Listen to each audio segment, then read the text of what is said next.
یہ بیان کیا ہے، اور زبور عجم کی کتاب اور اس کی جو پہلی نظم دعا ہے اس کے آخری شعر سے اس کا مطالعہ کریں تو بالکل یہی الفاظ جو ابھی ہم نے 5ویں زبور میں پڑھے ہیں، زبور عجم کی کتاب میں یہی بالکل اقبال نے بیان کیا۔ اقبال کا بیان کرنا ہے حاکم با نور نغمہ،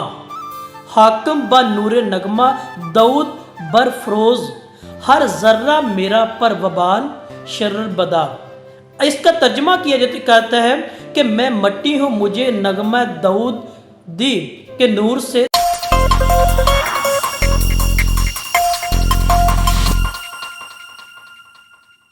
معزز ناظرین و سامعین، طلباء و طالبات، امید ہے کہ آپ سب خیریت سے ہوں گے۔ آپ کے لیے ہمیشہ میں دعا گوں خدا قدوس کی پاکزات آپ کو اپنی پناہ اور حفاظت میں کے حکمت اور دانائی سے معمور کرے اور اس افراتفری کے عالم میں اپنی پناہ اور حفاظت میں رکھے۔ ہمارا آج کا موضوع اقبال اور بائبل، اس کا 8واں جو حصہ ہم نے سیریز شروع کی ہے،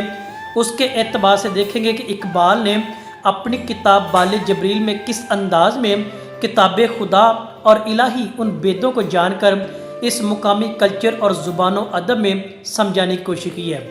اقبال کا مدعا انسان کی فلسفہ خودی اور خود کو جاننے کے حوالے سے مرکزی حیثیت کا حامل بھی ہے۔ جب ہم اس کے کلام کا، اس کی شاعری کا مطالعہ کریں تو ہمیں جا بجا اور بے تحاشا طور پر یہ کلام خدا کی طرف اشاراتی چیزیں جو کلام خدا نے ہمیں مختلف انداز میں سمجھائی ہیں، ان کو وہ بار بار سمجھاتے ہیں مقامی زبان میں شاعری کے اس اسلوب اور طریقہ کار کے مطابق ہے۔ ہمارا آج کا موضوع اس کی بال جبریل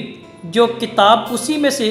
غزل لی گئی ہے اور اس میں صرف ایک منتخب کردہ شعر ہے جو کلام خدا پرانے اور نئے عہد نامے کی روشنی میں ہم تصدیق اور ثبوت کے طور پر جانیں گے۔ جب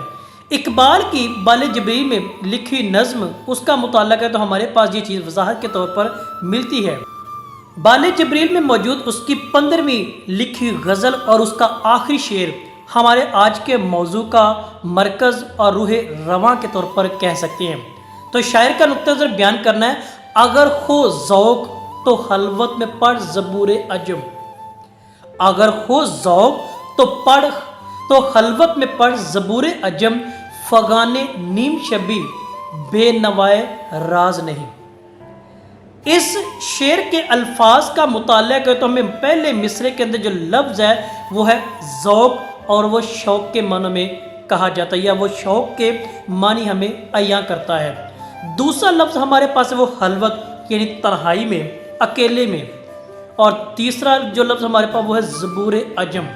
زبور ایک اس کتاب کا نام ہے جو داؤد نبی پر نازل کی گئی خدا کی طرف سے، اور اس کا جو کلام الہی شاعری وہ ہمیں یہاں پہ مراد ہے۔ اب زبور عجم اقبال کی کتاب کا نام بھی ہے۔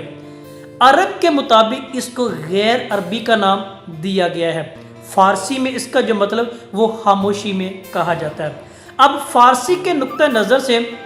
دیکھیں تو خاموشی میں خدا کی بندگی اور عبادت جو حضرت داؤد نے خدا قدوس کے روبرو سربسجود ہو کر اس کی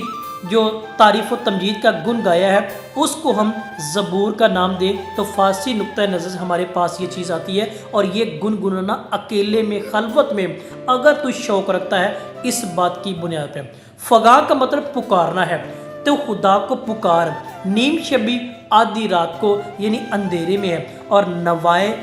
بے نوائے بے بس کے معنوں میں۔ تو اس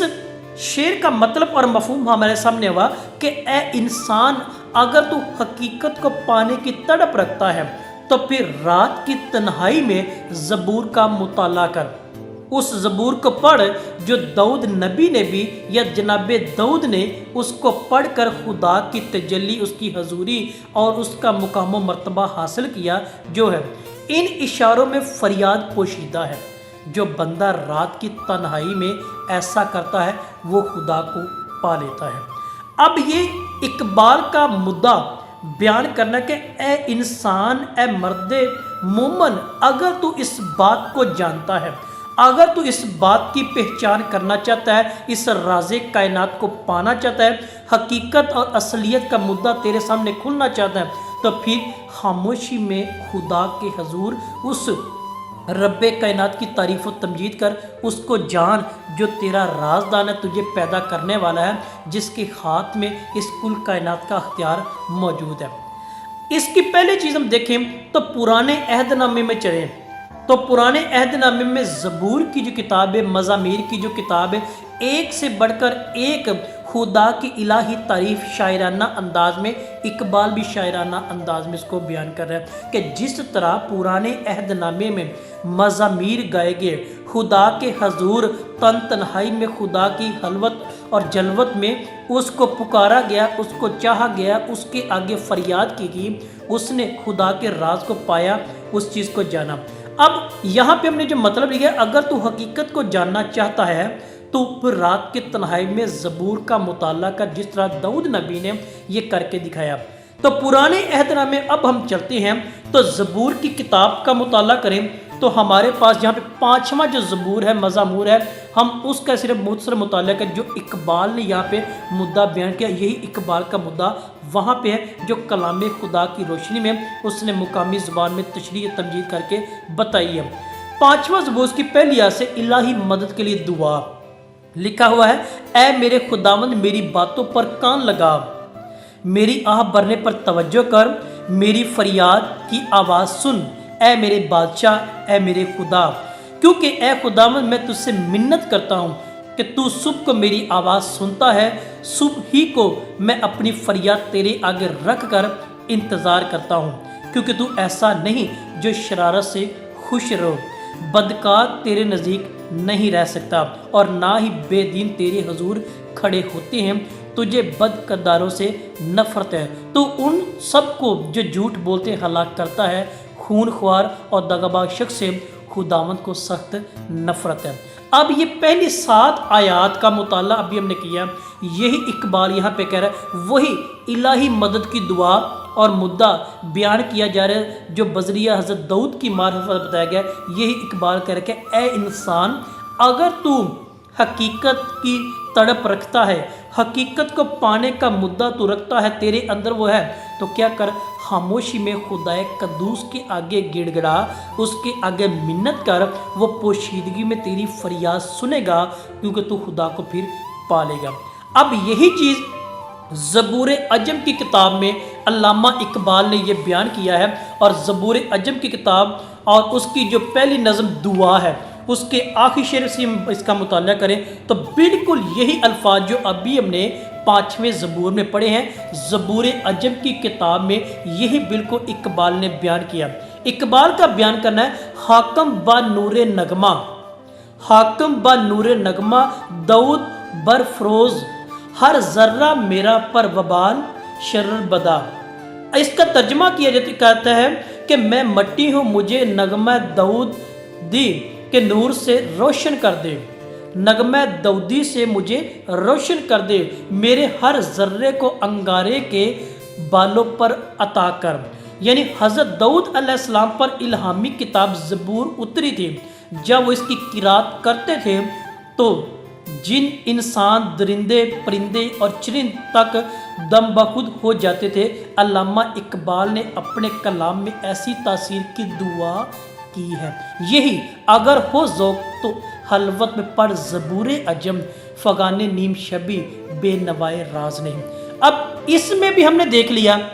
ज़बूर अजम का हवाला भी ले लिया, पाक कलाम से मज़ामूर ज़बूर का हमने 5वां ज़बूर उसकी पहली 7 आयात पढ़ के भी देख लिए। तो इस बात से तस्दीक होती और मिलती है कि इकबाल का मुद्दा और नुक्ता क्या है। यही चीज़ हम नए अहदनामे में जब खुदा के बर्रे और उसके बेटे की मार्फत हमें बात की तस्दीक बताई गई है, जो पुराने और नए अहदनामे का बाहमी मरकज़ और एक नुक्ते पर मुत्तफ़िक जो इकबाल ने बाले जिब्रील में और ज़बूर अजम दोनों में बयान की है। अब एक नए अहदनामे में इसकी बात देखें तो नया अहदनामा बा मुताबिक मत्ती के लिखी गई अंजील, उसका 6ठा बाब और उसकी 6वीं आयत से लिखे तो लिखा हुआ है कि लेकिन जब तू दुआ करे तो अपनी कोठरी में जा और दरवाज़ा बंद करके अपने बाप से पोशीदगी में दुआ कर, और तेरा बाप जो पोशीदगी में देखता तुझे बदला देगा। यहाँ पे भी दुआ का मुद्दा और हलवत में, तन्हाई में। इकबाल ने भी ये कहा अगर हो ज़ौक़ तो हलवत पढ़ ज़बूर अजब। उधर ज़बूर में भी यही बात कि तू खुदावंद अपने खुदा से इलाही मदद की दुआ कर। तो ये इकबाल का नुक्ता नज़र इकबाल और बाइबल के हवाले से हमें ज़बूर की किताब और नए अहदनामे में खुदा के बर्रे खुद के बेटे की मार्फत हमें मिली और हमें आज सीखने की ये चीज़ मिली है। ये मुद्दा इकबाल ने बड़े ही उम्दा असलूब से बयान करके इस मुकामी लोगों को उस कल्चर से उस आगाही दी है ताकि इलाही भेद को जान सके, जिसका उसने तालीमी और तजर्बाती अंदाज में तज्जिया किया और अपने आप में देखा और उसको बयान करने की कोशिश की है। हमारा आज का ये था मुद्दा, हमारा आज का ये मौजू इकबाल और बाइबल, अगर खुद ज़ौक़ तो हलवत पढ़ ज़बूर अजम। इसके हवाले से हमने जाना कि इकबाल ने वाकई इस बात को परखा, जाना और उसको हमने आगाह करने की कोशिश की है। आपकी कोई राय हो, आपका कुछ सवाल हो तो ज़रूर कीजिएगा। आप सबका बहुत शुक्रिया।